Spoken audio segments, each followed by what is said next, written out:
അപ്പച്ചാ വാ, പള്ളി പോകാൻ സമയായി. അതെ വന്നു മോനെ. അപ്പച്ചാ വേഗം വാ, ഇപ്പൊ കുർബാന തുടങ്ങും. എത്തിയട മോനെ.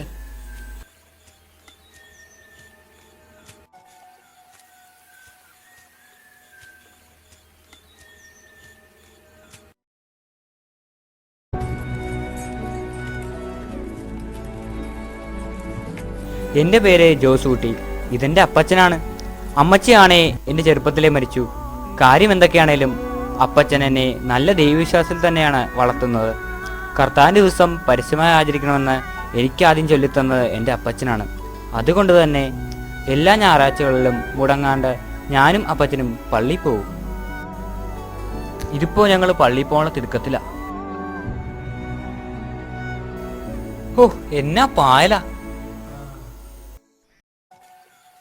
ഓ ചെന്നിട്ട് എനിക്ക് ആ ജോസഫിന്റെ വീട് വരെ ഒന്ന് പോണം.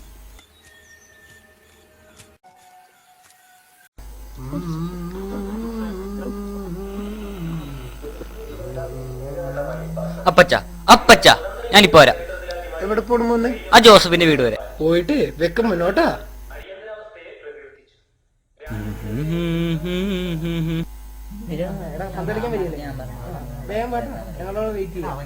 ആണ്ടേ ദേ നോക്കിയേ പുണ്യാളം തന്നെ.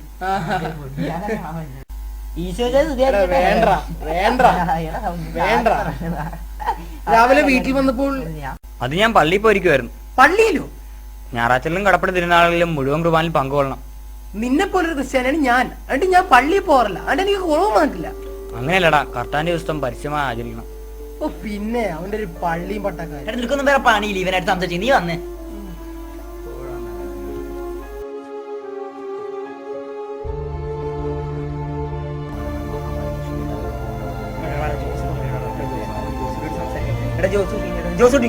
ജോസുട്ടി എന്താ എടാ അത് പിന്നെ എടാ അത് ജോസഫിന്റെ അപ്പച്ചന് ജോസഫിന്റെ അപ്പച്ചന് വണ്ടി ഇടിച്ചടാ. വണ്ടി ഇടിച്ചാ? എടാ അവന്റെ അപ്പച്ചന് വണ്ടി ഇടിച്ചിട്ട് അവനാണെ ഒന്നും വേണ്ടില്ല, അവനോട് പാടത്ത് ഒറ്റയ്ക്ക് ഇരിക്കുകയാണ്. ഞാൻ അവൻ ജോസഫേ, എടാ ജോസഫേ, എടാ ജോസഫേ, എടാ ജോസഫേ. എടാ നീ വിഷമിക്കണ്ടാ, നിന്റെ അപ്പച്ചന്റെ എല്ലാ ദീനവും കർത്താവ് മാറ്റൂടാ. നീ കർത്താവിനോട് പ്രാർത്ഥിക്കും. ജോസഫേ എടാ നീ, എടാ ജോസഫേ ഞാൻ ഒരു കാര്യം പറഞ്ഞാ നീ കേൾക്കൂ. നീ ഇനി തൊട്ട് എല്ലാ ഞായറാഴ്ചയിലും പള്ളിയിൽ പോകും.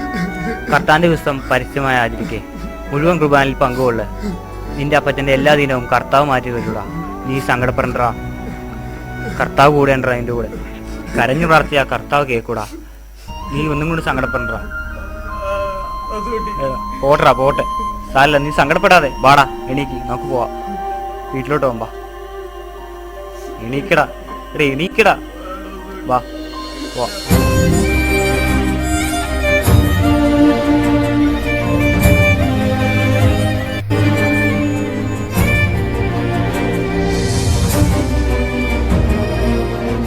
അപ്പച്ചാ ഞാൻ പള്ളിയിൽ പോയിട്ട് വരാം. ജോസൂട്ടി എന്റെ അപ്പച്ചന്റെ ദീനം മാറിടാ. നീ പറഞ്ഞ പോലെ ഞാൻ ദൈവത്തോട് പ്രാർത്ഥിച്ചു, എന്റെ അപ്പച്ചന്റെ ദീനം മാറി. ഞാനും വരാം നിന്റെ അടുത്ത് പള്ളിയിലേക്ക്, നമുക്ക് ഒരുമിച്ച് പോകാം. 10 കൽപ്പനകൾ. അതിലെ 3-ാമത്തെ കൽപ്പന കർത്താവിന്റെ ദിവസം പരിശുദ്ധമായി ആചരിക്കണം. അത് ചുമ്മാ ആചരിച്ചാൽ മാത്രം പോരാ, മുഴുവൻ കുർബാനയിൽ പങ്കുകൊള്ളുമ്പോഴേ അത് അർത്ഥവത്താകുന്നുള്ളൂ. ഇന്നിവിടെ ജോസൂട്ടി ജോസഫിന് കാണിച്ചു കൊടുത്ത പോലെ നിയന്ത്രിക്കുവാനും നയിക്കുവാനും അനുസരിക്കുവാനും വേണ്ടി എഴുതപ്പെട്ട 10 കൽപ്പനകൾ മാനവരാശിയും മഹാസാമ്രാജ്യങ്ങൾക്കും മാർഗദർശിയായി തീർന്ന ഈ കൽപ്പനകൾ കുട്ടികൾ തങ്ങളുടെ ഇളം മനസ്സിലേക്ക് ചേർത്ത് വയ്ക്കുന്നതോടെ അവരിൽ നിന്നും മാർഗദർശിയായ ഒരാൾ വളരുക തന്നെ ചെയ്യും.